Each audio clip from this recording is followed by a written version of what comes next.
Chapter 7, Owls in the Family. Please get your book and follow along with me. When the owls first came to live with us, Mutt didn't think much of them. He was jealous of all my pets, and he was particularly jealous of the owls because they took up so much of my time. He never did very well with Wool, but after a few weeks he got so he could tolerate Weeps. I think this was because Weeps was so helpless, and because Mutt had to defend him from other dogs and from the neighborhood cats, and, of course, Weeps was very fond of Mutt, knowing he could depend on the old boy to protect him. Whenever Weeps was let out of his cage, he would start searching around for Mutt. Once he spotted him, Weeps would give a little whoop of relief and go scuttling over to his protector's side. If Mutt was lying down, Weeps would snuggle in between his paws. Sometimes he would get so close that his horn feathers would tickle Mutt's nose. And then Mutt would sneeze and almost blow Weeps over backwards. Boys and girls, I wonder if you know what horn feathers are. I think we're going to learn about that as we learn more about owls. If Weeps got to be too much of a nuisance, Mutt would try to hide from him under the garage. But that wasn't much use. Weeps would squeeze under the garage too. He hated to let Mutt get out of his sight for even a minute. Mutt's relations with Wool were another story. Wool wasn't afraid of anything that walked, flew, or crawled, and that included Mutt. As far as Wool was concerned, old Mutt was something to be teased and pestered, and Wool used to tease the life out of him.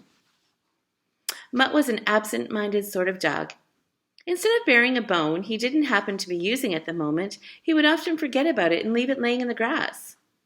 That was a mistake, because sooner or later Wool would see it, swoop down and carry it off. It wasn't that Wool liked bones himself.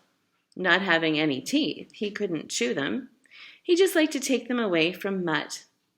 Once he had the bone, he would put it somewhere where Mutt could see it or smell it, but couldn't reach it.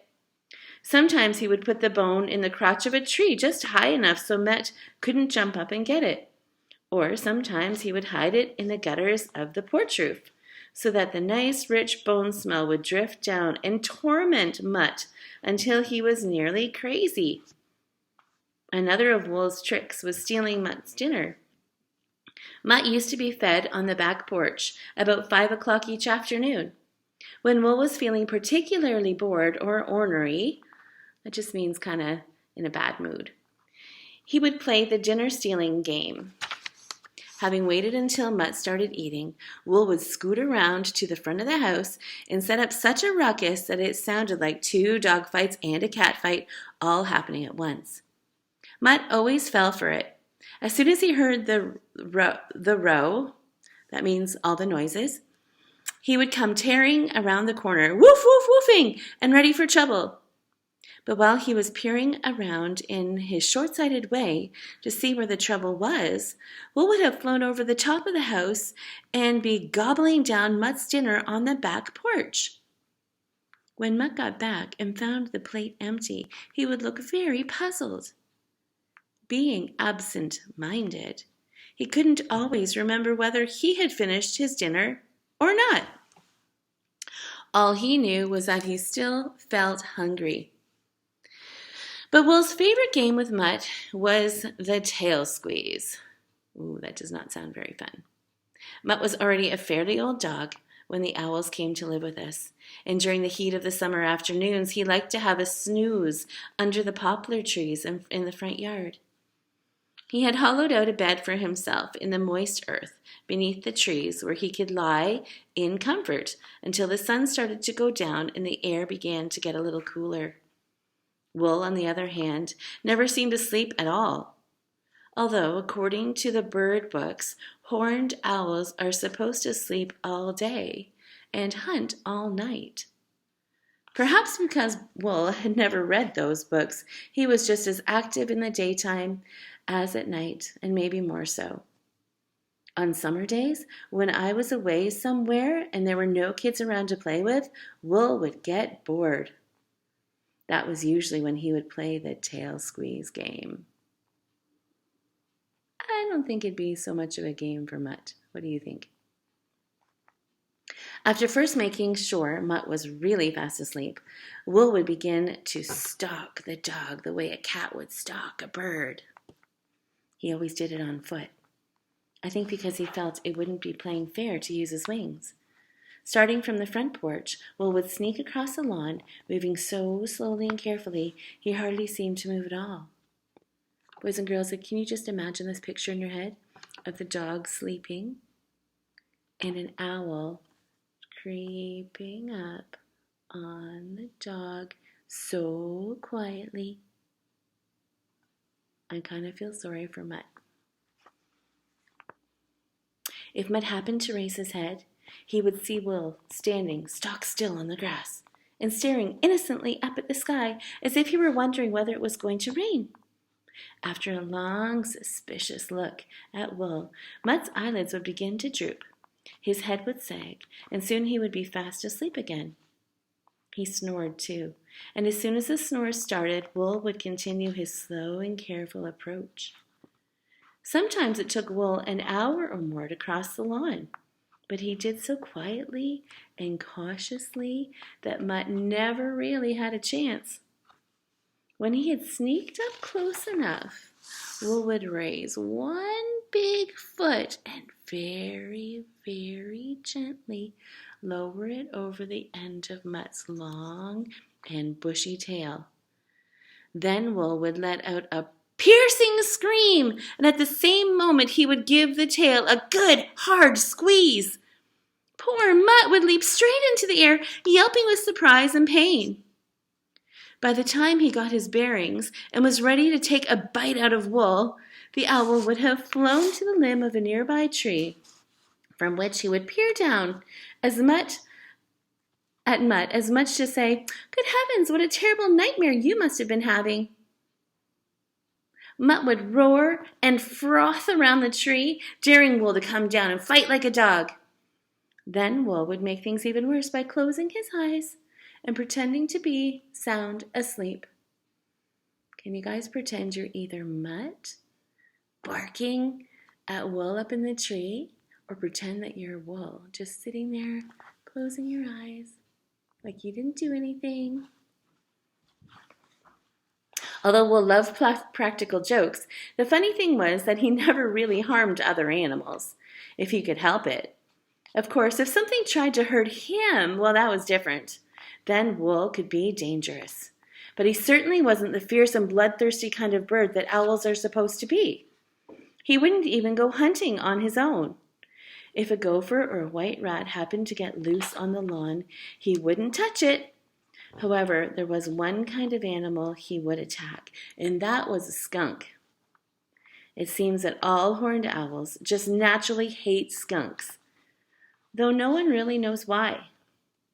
What's more, horned owls are the only things that I know of that will eat a skunk, and they even seem to like the taste. Our house in Saskatoon stood close to the river, and along the bank of the river was a regular jungle of bushes and poplar trees, which made an ideal place for skunks to live. Because it didn't have any enemies in town, the riverbank skunks had become so cocky they would stroll along the sidewalk in front of our place as boldly as if they had owned it. What that means when they say they're so cocky, that just means they're so full of themselves, they're so sure of themselves. They're not really afraid of anything. That was before Will came to live with us. Cocky as ever, one of the riverbank skunks decided to take a walk down Crescent Avenue one summer evening just after Will had learned to fly. The skunk came strutting along the sidewalk, quite sure nothing in the world would dare to bother him. He ambled along, taking his own time, until he got under the overhanging branches of our poplar trees. Boys and girls, have you ever seen a skunk in your yard? Have you?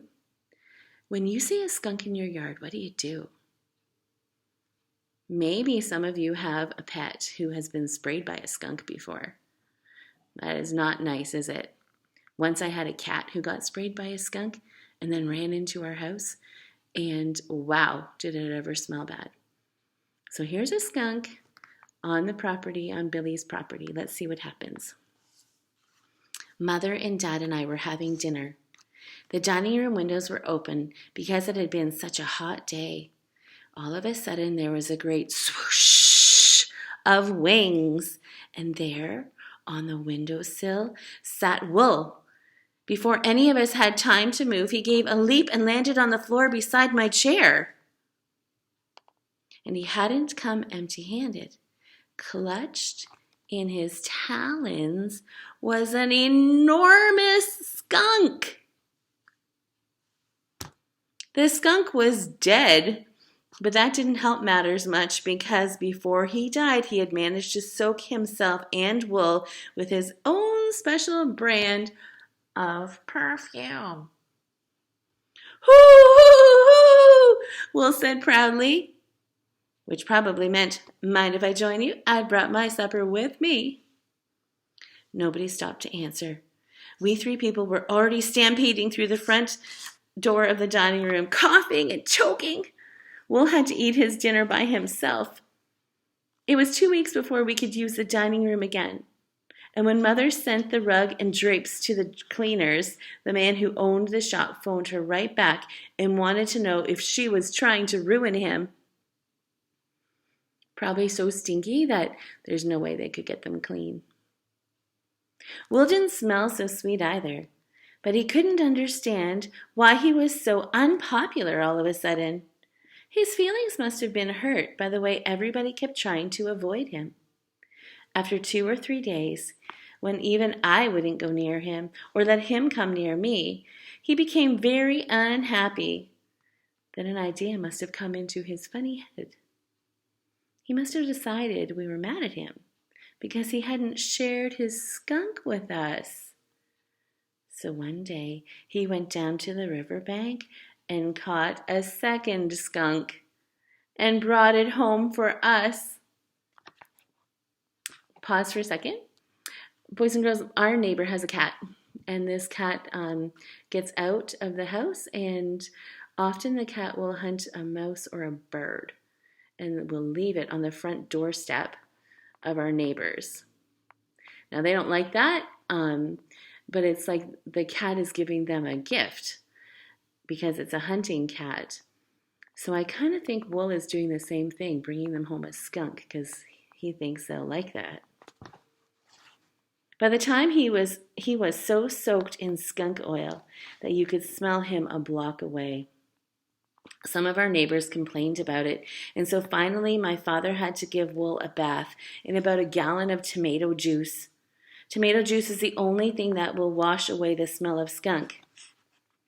I don't even agree with that because when we had my cat and he got sprayed by a skunk, yeah, nothing worked. Poor Wool. By the time Dad was through with him, he looked like a rag mop that had been dipped in ketchup. But he got the idea, and he never again brought his skunks home to us. Well, I don't know about you, but I've got some pictures in my head. It seems to me that Wool is the mischievous owl, and Weeps is gentle and afraid. Yeah, it's like they have their own little personalities. I wonder if these owls are ever going to be set free.